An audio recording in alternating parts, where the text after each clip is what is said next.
La luminothérapie, ça vous dit quelque chose? Ce type de thérapie démontre bien à quel point nous avons tous besoin de lumière dans nos vies, non seulement sur le plan physique, mais aussi sur le plan spirituel. Savez-vous que dans nos pays nordiques, il y a 10% de la population qui souffre de dépression saisonnière. Il y aurait aussi 18% de la population qui souffre de déprime hivernale. Ce sont des gens qui, lorsqu'arrivent les mois les plus sombres de l'année, c'est-à-dire novembre, décembre, janvier, des gens qui dépriment, qui tombent dans une dépression, qui sont tristes, qui ont de la difficulté à passer au travers de leur journée, dans leur travail, dans leurs occupations. C'est quoi la cause de ça? Pourquoi est-ce que tant de personnes, quand arrive ce temps de l'année, tombent en dépression ou en déprime? Eh bien, l'élément responsable, c'est le manque de lumière. Vous savez, on a été créé pour vivre dans la lumière. Les scientifiques nous disent que la lumière a un effet incroyable sur nous, les êtres humains, dans notre organisme. Ils nous disent que lorsque la lumière pénètre par notre œil, elle est transformée en signaux électriques qui sont envoyés au cerveau et qui agissent sur nos neurotransmetteurs, dont entre autres un qui s'appelle la sérotonine, qu'on appelle l'hormone du bonheur, et ça régularise notre humeur. Donc, moins de lumière veut dire moins de stimulation au niveau de nos neurones. Et ça veut dire quoi? Ça veut dire que finalement, les gens sont plus tristes, les gens ont plus de difficultés à vivre. Mais ça nous démontre d'une manière incroyable comment nous sommes faits pour vivre dans la lumière. La lumière est très importante pour nous. C'est pas étonnant alors que lorsqu'on ouvre la Bible, qu'on ouvre le premier chapitre du livre de la Genèse, entre autres, et ça nous surprend toujours, mais la première chose que Dieu crée, c'est la lumière. Nous sommes dépendants de la lumière. Et ce qui est vrai dans le monde physique l'est aussi dans le monde spirituel. Dans ces mêmes chapitres premiers du livre de la Genèse, la Bible nous parle d'un événement catastrophique qui s'est passé au tout début de l'histoire de l'humanité. La Bible dit que Dieu a créé l'homme. Il a créé semblable à lui. Et un jour, il lui avait dit qu'il pouvait faire ce qu'il voulait dans le jardin d'Éden, manger en réalité du fruit de tous les arbres, sauf d'un seul. Il lui avait dit, le jour où tu mangeras de ce fruit-là, tu mourras. Évidemment, Adam et Ève, premier homme, première femme, n'avaient jamais expérimenté la mort. Ils n'avaient jamais vu quelqu'un de mort. C'était les premiers êtres humains sur la Terre. Ils ne savaient pas c'était quoi la mort. Mais un jour, on connaît l'histoire, ils ont désobéi à Dieu et là, ils ont expérimenté la mort. Pas la mort physique au début, mais une autre sorte de mort qui est la mort spirituelle. Ils ont été plongés dans les ténèbres. Ils ont perdu la lumière. Ils ont perdu la possibilité de distinguer les choses spirituelles. Ils ont été complètement immergés dans les ténèbres. Et depuis cet événement dramatique, tous les êtres humains qui viennent au monde, dans notre monde, viennent dans les ténèbres. On est dans les ténèbres et on vit dans les ténèbres, dans l'aveuglement total du côté spirituel. Si vous voulez savoir un peu de quoi ça retourne, fermez toutes les lumières, toutes les sources lumineuses là où vous êtes et essayez de faire ce que vous faites habituellement, de prendre les choses là où elles sont, de vous lever, de marcher. Vous allez voir que c'est très différent lorsqu'on manque de lumière. Et ça va nous faire comprendre jusqu'à quel point c'est difficile parfois pour ceux qui sont aveugles de vivre dans notre monde sans pouvoir voir la lumière et distinguer les choses. Eh bien, c'est exactement ce qui se passe dans le monde spirituel. La Bible parle, entre autres choses, des œuvres des ténèbres.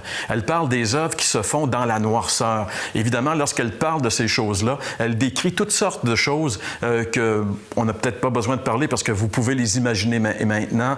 Les meurtres, les vols, toutes les escroqueries, toutes des choses qui se font en réalité jamais en pleine lumière, mais qui se font dans la noirceur, qui se font dans les ténèbres, les calomnies, les médisances, toutes ces choses-là qui se font derrière.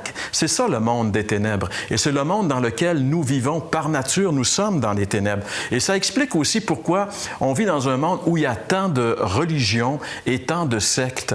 Aujourd'hui, lorsqu'on se tourne à droite et à gauche et que quelqu'un qui voudrait connaître la vraie religion, il y a un sérieux problème parce qu'il y a tellement de religions qui s'offrent à nous, elles sont tellement différentes les unes des autres qu'on est en droit de se demander, mais où est-ce que est la vérité à travers tout ça? Parce que, je veux dire, tout le monde nous propose des choses et souvent c'est contradictoire les unes avec les autres. Parce que j'aimerais vous dire que tous ces gens-là sont dans les ténèbres spirituelles, ne font que imaginer les choses, ne voient pas les choses comme elles sont réellement. Alors la question qu'on peut se poser, c'est est-ce qu'il est possible d'avoir la lumière dans ce monde? Est-ce qu'il est possible, est-ce que quelque part il y a la lumière spirituelle? J'aimerais vous lire ce verset ici de l'Évangile de Jean. C'est une parole que Jésus a citée très fort un jour de fête à Jérusalem. Jésus leur parla de nouveau et dit « Je suis la lumière du monde. Celui qui me suit ne marchera pas dans les ténèbres, mais il aura la lumière de la vie. » Je suis la lumière du monde, dit Jésus. La lumière, c'est une personne. La lumière, c'est Jésus.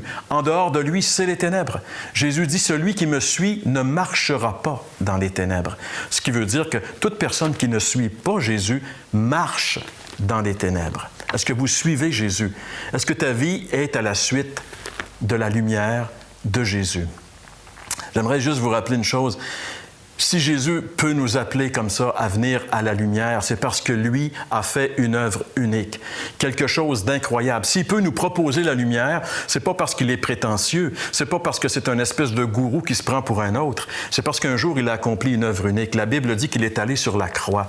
Et pendant qu'il était sur cette croix du Calvaire il y a 2000 ans, la Bible dit qu'il y a eu pendant 3 heures des ténèbres sur toute la terre. La terre est devenue remplie de noirceur, de ténèbres. C'était une ambiance lourde, une ambiance terrible. Les ténèbres spirituelles reposaient sur Jésus.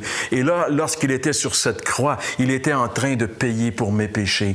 Tous les péchés de l'humanité, tous nos crimes, tous nos mensonges, tous les actes mauvais que nous avons commis, tout cela a été déposé sur cette tête juste, sainte et innocente. Et là, sur la croix, il a payé pour nous. Il a payé nos ténèbres afin que nous puissions être dans la lumière. C'est pour ça qu'il peut dire « Je suis la lumière du monde. Si quelqu'un me suit, il ne marchera pas dans les ténèbres, mais il aura la lumière de la vie. » Voulez-vous connaître la véritable lumière? Voulez-vous avoir l'assurance d'être dans la lumière? Venez à Jésus maintenant, en reconnaissant que vous êtes dans les ténèbres, en reconnaissant que vous avez vécu dans les ténèbres jusqu'à maintenant. Et demandez à Jésus de vous sortir de ces ténèbres et de vous donner enfin la véritable lumière. Et soyez certain d'une chose, si vous le priez sincèrement, il va le faire et vous allez connaître la véritable lumière. Jean-Pierre, ce que tu as dit, là, je me demande à quel point les gens interpréteront pas ça comme étant un petit peu mystique, c'est-à-dire tu parles de ténèbres, de lumière, de Jésus qui est la lumière, puis je me demande si on n'interprétera pas ça comme un peu une illumination, là. Tu as eu une révélation, le ciel s'est ouvert, toi, là, puis toi, c'est pas comme ça, ton expérience, c'est beaucoup plus terre à terre que ça, non? Bien, en réalité, lorsqu'on parle de lumière, on parle de choses spirituelles, évidemment. On parle pas de la lumière physique comme telle, mais on utilise, François, souvent cette expression « Ah, la lumière s'est faite, j'ai vu, j'ai compris ». C'est un peu dans ce sens-là. En ce qui me concerne, pendant presque 1 an, moi, j'ai entendu le message de l'Évangile, j'ai lu le Nouveau Testament. Je savais jusqu'à un certain point ce que Jésus attendait de moi, mais j'hésitais et il y avait comme un déclic qui ne s'était pas fait encore. Et je me rappelle très bien de ce soir d'octobre 1974, alors que j'étais à Sorel, j'étais animateur à la radio, j'animais une émission, mais tout en animant, je faisais un cours biblique. Et ce cours-là, c'était « Ils ont rencontré le Christ », et c'était l'histoire de ce malfaiteur mourant qui était crucifié aux côtés de Jésus lorsque Jésus est mort. Et en étudiant ce court texte de l'Écriture, à un moment donné, j'ai réalisé, en fait, je me suis comme projeté dans la peau du bandit. Oui.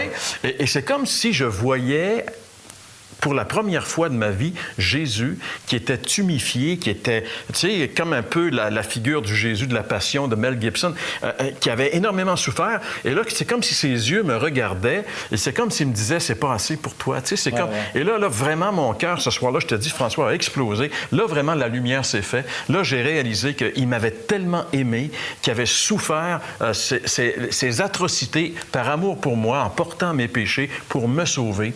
Et là, parce que moi, je résistais toujours à Jésus, je voulais pas lui donner ma vie. Je savais que c'est ça qu'il voulait. Et ce soir-là, je lui ai dit, oui, prends ma vie. Et je crois que ce soir-là, la lumière s'est faite. Et depuis ce soir d'octobre 1974, je vis avec le Seigneur et je le suis, lui qui est la lumière. Donc, je marche dans la lumière à sa suite. Et je suis tellement heureux. J'ai une paix, une certitude. Je sais où je m'en vais. Et j'aimerais que ce soit également pour vous qui écoutez cette émission. Et c'est tellement simple. C'est de se tourner vraiment vers lui et de réaliser que sur la croix, il a porté nos péchés afin que nous puissions passer justement des ténèbres à la lumière.